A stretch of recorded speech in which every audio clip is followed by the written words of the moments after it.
이새는 다윗 왕을 낳으니라. 다윗은 우리야의 아내에게서 솔로몬을 낳고. 아멘.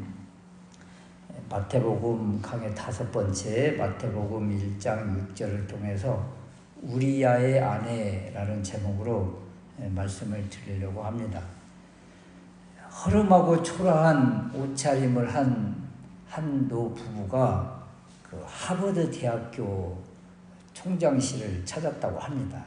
사전 약속도 없이 총장을 만나겠다고 하니까 총장 비서가 온갖 핑계를 다 대면서 지금 총장님 바쁘셔서 만나실 수가 없습니다. 이렇게 하는데도 불구하고 이 노부부가 계속 간청을 하니까 거절할 수가 없어서 이제 총장님의 만남을 주선해 줬다고 그래요.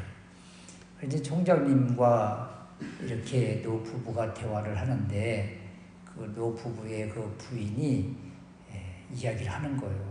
우리 아들이 1년 전에 이곳에서 참 학교를 다니면서 그렇게 행복한 삶을 살았었는데 갑자기 사고로 이렇게 죽었고 세상을 떠났고, 그래서 아들을 위한 기념물을 세우고 싶다, 이렇게 이제 이야기를 하는 거예요. 그런데 총장님이 볼 때 이 부부가 초라하고 그래서 뭘 하겠느냐 그런 생각에 그냥 막 무시를 하는 거예요. 그러면서 하버드에 다니다가 죽은 사람의 동상을 세우면 여기가 아마 공동묘지가 될 것입니다. 그러면서 이렇게 말하니까 아이고 그냥 동상을 세워달라고 하는 것이 아니라 기념되는 건물을 기증하고 싶다. 그랬더니 총장이 비아냥거리면서 무시하고 그러면서 이 하버드에 이 100억대가 넘는 건물이 몇 개나 있는 줄 아느냐 이렇게 하니까 노부부가 생각할 때 100억대가 되는 건물이 몇 개면 대학교가 되는가 보네 이런 생각을 하면서 이제 무시를 당하고 있는 상황 속에서 노부부가 서로 이러는 거예요. 여보, 우리가 그냥 학교를 하나 세우지 이거 돈 그렇게 많이 안 들어가는가 봐. 그래가지고 이제 하버드대를 나가서 대학교를 세웠는데 그 대학교가 스탠포드 대학교라는 거예요. 그러니까 이 노부부가 초라하고 허름해서 뭘 학교에 기증을 하겠는가 다들 이렇게 생각을 했는데 세상에 이분이 어마어마한 이 재산이 있었고 그 재산을 가지고 스탠포드 대학을 세워서 지금 하버드 대학과 쌍벽을 이루는 이런 대학교로 성장을 한 것이죠. 그래서 이 하버드 대 그 비서를 비롯해서 총장님까지 사람을 외모로 판단을 했다가 그냥 크게 이렇게 기증하실 분을 놓쳐버린 거예요. 그래서 그 이후에 그 벽보 하나를 학교에 붙였다고 하는데 이렇게 붙였다고 그럽니다. 사람을 외모로 판단하지 말아라. 이렇게. 그러니까 이 한 번의 잘못된 판단으로 이렇게 큰 기증을 받을 수 있는 그 기회를 놓쳐버린 거예요. 한 번의 잘못된 판단으로 말이죠. 오늘 이 다윗에 대해서 우리가 이야기를 나눌 텐데 다윗이 얼마나 대단한 사람이에요. 이스라엘 백성들, 유대인들 마음속에는 다윗 하면 막 가슴이 뛰는 그런 사람이에요. 그래서 다윗 하면 믿음의 용장이요, 용사요, 위대한 왕이고 성공한 왕인데 이 왕이 그 한 번의 실수가 있었던 것이죠. 그 실수가 오늘 우리야의 아내와의 사건 이거예요. 그래서 이 6절 말씀에 이 다윗에 대한 두 가지의 그 소개가 분명합니다. 다윗 왕, 대단한 왕이지요. 또 하나는 우리야의 아내. 이 소리만 들으면 다윗이 그냥 얼굴을 들 수 없는 그런 상황인 거예요. 그래서 이 두 가지의 상황, 다윗 왕과 그리고 우리야의 아내, 이 두 사건을 통해서 하나님께서 우리에게 주시고 싶은 메시지가 무엇인가, 이런 것입니다. 첫 번째, 다윗의 장점, 잘한 일, 그것은 다윗 왕이라는 이 메시지 안에 들어있습니다. 유대인들의 그 메시아의 모형이라고 한 다윗, 그래서 유대인들에게 다윗 하면 가슴 뛰게 하는 사람이라고 했잖아요. 이런 사람이에요. 그래서 1장 1절에 다윗의 자손이며, 다윗을 아브라함보다도 먼저 소개하면서 강조하고 있는 것입니다. 이건 유대인들을 위해서 이렇게 다윗 왕을 강조하고 높이는 것이다, 이런 것이죠. 그래서 유대인들이 예수님을 소개하는 마태복음 복음서를 딱 받았을 때 1장 1절을 딱 열자마자 다윗의 자손이며 하면서 끄떡이면서 무슨 책인가, 이렇게 마음을 열면서 다가갈 수 있게 하는 그런 책이에요. 그래서 다윗의 자손이며 다윗을 강조하고, 또 17절 말씀에 보면 아브라함부터 다윗까지 14대요, 다윗부터 또 14대요. 이 14라는 숫자를 이렇게 맞춘 것도 히브리어 알파벳에 부여된 숫자에 의해서 다윗의 숫자가 14인 것입니다. 그래서 14라는 숫자를 딱 소개를 하면 유대인들은 다윗, 이렇게 금방 연상을 하는 거예요. 그러면서 오늘 6절 말씀에 이새는 누구를 낳았다고 그래요? 다윗을 낳았다고 그래요? 아니요, 다윗 왕을 낳으니라, 이렇게 다윗 왕을 소개를 합니다. 모든 왕들을 기록할 때 다 왕이지만 이 왕의 칭호를 부여한 곳이 없어요. 오직 다윗에게만 왕의 칭호를 부여해서 높이고 있습니다. 그래서 이 유대인들은 다윗, 또 다윗 왕, 그러면 이 성경책을 마음이 열리면서 조금 이렇게 다가갈 수 있게 그렇게 하면서 이제 소개를 하는 것이지요.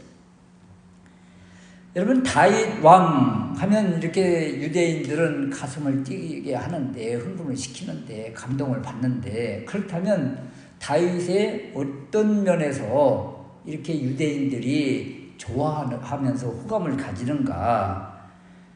다윗이 처음 등장하는 모습을 바라보면 사무엘 선지자로부터 기름 부음을 받을 때지만, 백성들에게 처음 선보일 때는 블레셋과의 전쟁터였습니다. 사무엘상 17장에 보면 블레셋 군대와 이 이스라엘 군대 간의 사울이 왕이었을 때 사울 왕이 이끄는 이스라엘 군대와 그리고 블레셋과의 대치, 전쟁하는 이런 모습이 나옵니다. 그런데 우리가 잘 아는 것처럼 골리앗이 그 살아계시는 하나님을 모욕하는데도 불구하고 선뜻 앞장서는 용사가 없고, 그 성경에 보면 이스라엘 모든 사람이 그 사람을 보고 심히 두려워하여 그 앞에서 도망하더라, 이렇게 소개를 하고 있는 거예요. 이때 아버지의 심부름으로 이곳에 도착한 다윗이 이 광경을 목도하면서 분연히 일어선 거예요. 그러면서 모든 사람이 듣도록 자신이 믿음을 선포합니다. 사무엘상 17장 45절 말씀에 블레셋의 그 골리앗 앞에 나갈 때인데, 너는 칼과 단창으로 내게 나아오거니와 나는 만군의 여호와의 이름 곧 내가 모욕하는 이스라엘 군대의 하나님의 이름으로 내게 나아가노라. 만군의 여호와의 이름으로, 또 이스라엘 군대의 하나님의 이름으로 나아간다 하면서 이 다윗이 선포를 해요. 이것이 바로 엄청난 믿음의 선언이라는 거예요. 칼과 단창, 물리적인 것, 세상적인 힘 이런 것 의지하지 않고 오직 만군의 여호와의 이름, 하나님의 이름만 들고 나아가는 거예요.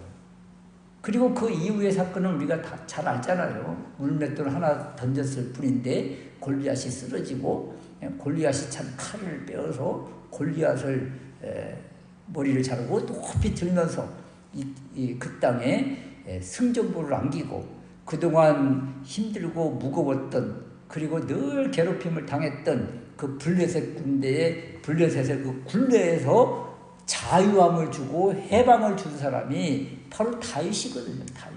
그래서 다윗 하면 이렇게 가슴 뛰게 하는 그런 모습이라. 또 다윗 하면 사울 왕을 죽일 수 있는 그런 상황이 마련됐는데도 불구하고 사울 왕의 그 옷자락만 살짝 펴고도 가슴 아파했던 이런 모습이 있었잖아요. 그래서 이 모습을 딱 소개하면 이 베냐민 지파가 다윗 하면 이 다윗의 넓은 마음에 감동을 받고 그 안으로 그냥 쑥 들어가는 거예요. 이처럼 다윗 하면 베냐민 지파도 품고 또 이스라엘의 모든 지파도 품고 그래서 이스라엘의 통합 왕이 됩니다. 이스라엘이 이제 통합 왕이 되고 나서 어떤 일이 벌어지는가 하면 가장 다윗을 다윗되게 한 다윗 왕으로 소개하는데 가장 적절한 곳이 있는데 사무엘하 8장이에요. 이 사무엘하 8장에 보면 블레셋 사람들을 쳐서 항복을 받고 모압을 쳐서 그들을 땅에 엎드러지게 하고 아람 사람이 다윗의 종이 되어서 조공을 바치고 또 에돔 사람 18,000명을 쳐 죽이고 에돔 사람이 다 다윗의 종이 되니라. 주변의 열국 백성들이 다 다윗 앞에 무릎을 꿇고 있는 이러한 모습이에요.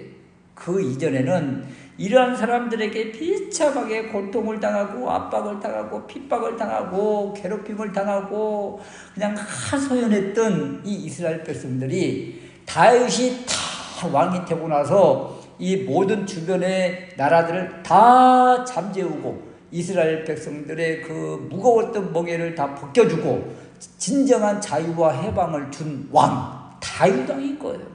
그래서 이스라엘 백성들은 우리에게 자유와 해방을 주었던 그 다윗 왕, 그렇지, 이런 왕을 우리는 사모합니다 하면서 메시아 대망 사상을 가지게 되는데, 메시아 대망 사상이라고 하는 것은 다윗과 같은 왕을 이 땅에 보내주셔서 우리의 묶인 집을 다 풀어주시고 우리를 괴롭힌 대적들을 물리쳐 주시고 자유와 해방을 주십시오, 이런 의미예요. 이런 의미. 그러니까 이스라엘 백성들이 헬라의 지배를 받고 로마의 지배를 받을 때마다 이들은 무엇을 꿈꿔요? 다윗 같은 메시아를 이 땅에 보내주십시오. 다윗 왕 같은 메시아를 이 땅에 보내주셔서 헬라 군대를 물리쳐 주시고 로마 군대를 물리쳐 주셔서 우리에게 진정한 자유를 주십시오. 이렇게 이들은 늘 기도했어요. 유대 사관의 모습이에요. 그래서 다윗 하면 이스라엘 백성들은 다윗과 같은 메시아가 이 땅에 오셔서 우리에게 진정한 해방을 주십시오, 이렇게 바라본 것이죠. 그런데 여러분, 다윗이 이렇게 놀라운 일을 한 그 모습을 보면 다윗이 잘한 점, 장점, 그것은 하나님께서 주신 계책대로, 하나님께서 주신 계략대로, 하나님께서 주신 말씀대로 순종을 했더니 하나님이 하셨거든요. 그래서 다윗과 같은 왕을 달라, 이것은 사실은 이 다윗과 같은 믿음을 요구를 하고, 그리고 하나님이 행하신 것에 대한 이 하나님께 영광을 돌려야 되는데 이스라엘 백성들은 이것은 지루하고 그냥 다윗과 같은 왕, 용사 같은 왕, 이런 사람만 구하게 된 것이죠. 그래서 이런 부분이 좀 차별점이 있지만 이스라엘 백성들은 이렇게 다윗과 같은 왕을 간절히 바랐다. 다윗이 이렇게 이스라엘 백성들의 모형이, 메시아의 모형이 되고, 그리고 다윗이 이 믿음의 계보 안으로 들어오게 된 것은 무엇 때문입니까? 다윗이 하나님께서 주신 말씀대로 순종한 그 믿음이 바로 이 계보 안에 들어오게 된 큰 힘이었다. 그래서 이 계보를 믿음의 계보라, 우리가 이렇게 이야기를 하는 것입니다.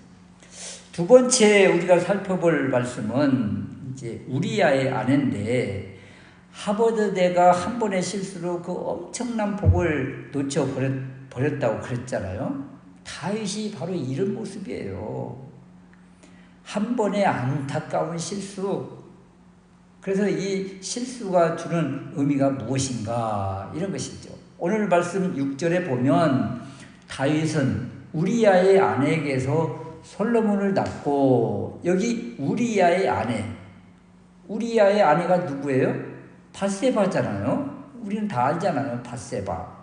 여기에 다윗은 밧세바에게서 솔로몬을 낳고 이렇게 소개를 하지 않잖아요. 여기 족보에 보면 우리가 지금 살펴보면서 내려왔지만 시아버지와 며느리 관계에서 계보를 이은 다말도 이 좀 수치스러운 모습 같지만 이런 다말도 이름이 당당하게 기록이 되잖아요. 기생 라합도 라합의 이름이 당당하게 기록되어 있잖아요. 이방인인 이 모압 여인 룻도 이름이 있잖아요. 근데 밧세바의 이름은 없어요. 밧세바의 이름을 내세우지 않고 우리야의 아내다, 이렇게 함으로써 타인의 아내잖아요. 타인의 아내를 통해서 아들을 낳았네, 이렇게 지금 이 족보를 소개하고 있잖아요. 그래서 밧세바를 통해서 다윗은 밧세바에게서 솔로몬을 낳고 이렇게 해도 우리는 구약을 통해서 밧세바가 누구인지 알고 다 이해가 되지만, 구약을 모르는 사람도 이 모습을 바라보면 다윗이 솔로몬을 낳았는데 우리야의 아내에게서 낳았다네? 금방 다른 남자의 여자를 통해서, 다른 남자의 아내에게서 통해서 이 아들을 낳았네? 이렇게 금방 알 수 있잖아요.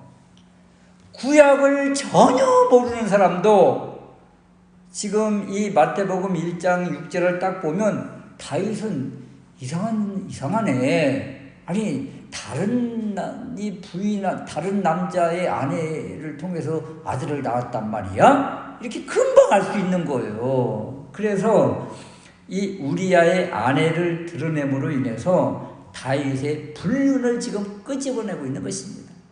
다윗의 그 가장 가슴 아픈 수치를 지금 대대로 영원히 기록될 이 성경에다가 지금 도장을 그냥 꾹 찍어놓고 있잖아요, 지금.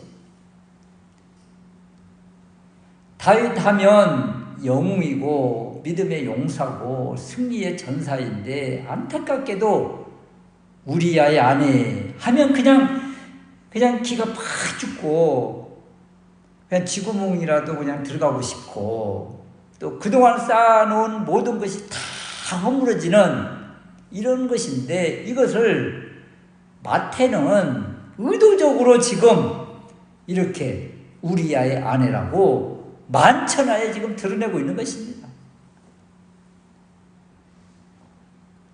이 사건은 다윗이 먼저 밧세바를 끌어들여서 불륜을 저지르고 그 다음에 뭘 해요? 이것을 감추려고 충신 우리야 장군을 끌어들이고 결국은 우리야 장군을 죽게 하는 그리고 어찌 보면 살인 청부까지 하는 이런 안타까운 모습이었는데 이 사건을 지금 여기에다가 드러내고 있는 거예요. 그리고 나서 다윗 가정이 어떻게 돼요? 이 사건 이후에 그 평온했던 가정에 피바람이 불고 자녀들 간에 안타까운 일들이 생기고 아들이 아버지를 반역하고 이런 문제가 계속 드러나죠. 그럼 마태는 왜 의도적으로 밧세바라고 하지 않고 우리아의 아내라고 했는가? 우리아의 아내를 드러내므로 인해서 밧세바에게 우리가 모든 책임을 이렇게 돌리려고 한 것을 지금 다 삭제를 합니다. 여기서는. 우리는 다윗을 좀 어떻게든 정당화를 시켜주려고 밧세바가 왜 그렇게 왕궁에서도 훤히 보이는 곳에 가서 그것도 달빛도 밝은데 왜 목욕을 했을까? 이렇게 해가지고 밧세바에게 막 어떻게든지 더 큰 죄를, 더 큰 굴레를 뒤집어 씌우려고 막 말을 막 더 심하게 만듭니다. 그런데요, 성경은 밧세바에게 지금 돌을 던지려고 하는 것이 아니고 다윗에게 돌을 던지려고 그러는 거예요. 다윗의 치부 잘못을 드러내는 거지 지금 밧세바의 잘못을 드러내려고 하는 것이 아니에요. 여자는 약자고 더군다나 왕은 강자예요. 그러니까 이 밧세바의 허물, 수치를 드러내려고 하는 것이 아니라 강자이면서 왕인 다윗이 지금 어떤 사람인지 이것을 지금 이야기하고 싶은 것이죠. 유대인들이 그렇게 메시아의 모델이라고 하는 이 다윗을 봐라. 어떤 사람인가? 이런 겁니다. 다윗도 한낱 인간이다. 아니 죄인이다. 이것을 강조하는 것입니다. 아브라함도 다윗도 결국에는 죄인이기 때문에 죄사함 받기 위해서 누가 필요합니까? 예수님이 필요하고 예수님의 십자가가 필요한 거예요. 이것을 이야기하고 싶은 거예요. 지금 이 족보를 이야기하면서 말입니다.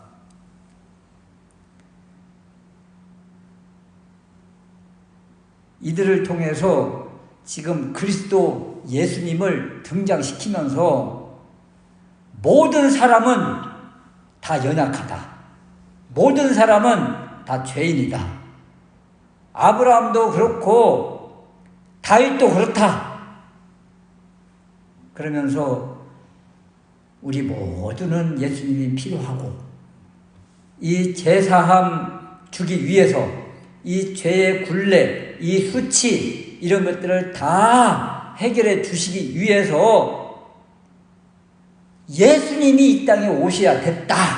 그래서 이 다윗 자손이며 아브라함의 자손인 예수 그리스도를 소개하면서 쭉 이렇게 사람들을 소개하면서 마지막에 예수님이 탄생하셨다. 뭐하러 이 땅에 오셨는가? 이런 죄악들, 이런 수치들 다 해결해 주시기 위해서 오셨다. 이것을 강조하고 싶은 것입니다. 유대인들은 아브라함을 높이고 다윗을 강조하지만 마태가 강조하고 싶은 것은 예수님이시다 이겁니다. 지금 이 예수님의 족보 마태복음을 소개하면서 이스라엘 백성들 유대인들이 그렇게 높여 부르는 아브라함과 다윗 그 사람들도 예수님이 필요합니다 하면서 예수님을 소개하고 있는 것입니다. 그러므로 모든 사람은 아브라함, 다윗의 후손으로 오실 메시아를 기다리게 하는 거예요. 아브라함도 메시아를 기다려야 되고 다윗도 메시아를 기다려야 된다. 그래야 해결받는다. 이것이 바로 족보가 주는 메시지예요. 우리가 믿음으로 이 족보 안에 들어가는 것, 믿음의 계대를 이어가는 것 맞습니다. 또 하나는 모두가 다 약점을 가지고 허물을 가진 죄인이다. 그러므로 이 믿음의 계대 모두가 소망하는 그 한 분, 그리스도, 메시아, 예수님, 이분을 붙잡아야만 그 모든 굴레로부터 자유함을 받을 수가 있다. 그래서 다윗을 비롯한 모든 사람들이 주님을 고대한 것처럼 이제 우리는, 이 땅에 사는 우리는 이미 우리 주님이 2000년 전에 모든 것을 이루시고 부활 승천하셔서 다시 오실 그것만 남아있잖아요. 그래서 이 땅에 사는 오늘날 우리는 예수 그리스도의 보혈을 믿음으로 고백하면서 죄사함을 받고 이 땅에 다시 오셔서 영광스럽게 오셔서 우리를 영광스럽게 이끌어 주실 그 주님을 이제 사모하고 기대하고 바라보는 것이다. 그래서 이 족보를 통해서 주님을 더 의지하고 주님을 더 사모하고 주님을 더 바라고 주님께서 이루어 놓으신 십자가를 더 믿음으로 고백하는 우리가 될 수 있으시기를 주님의 이름으로 축원합니다. 아멘.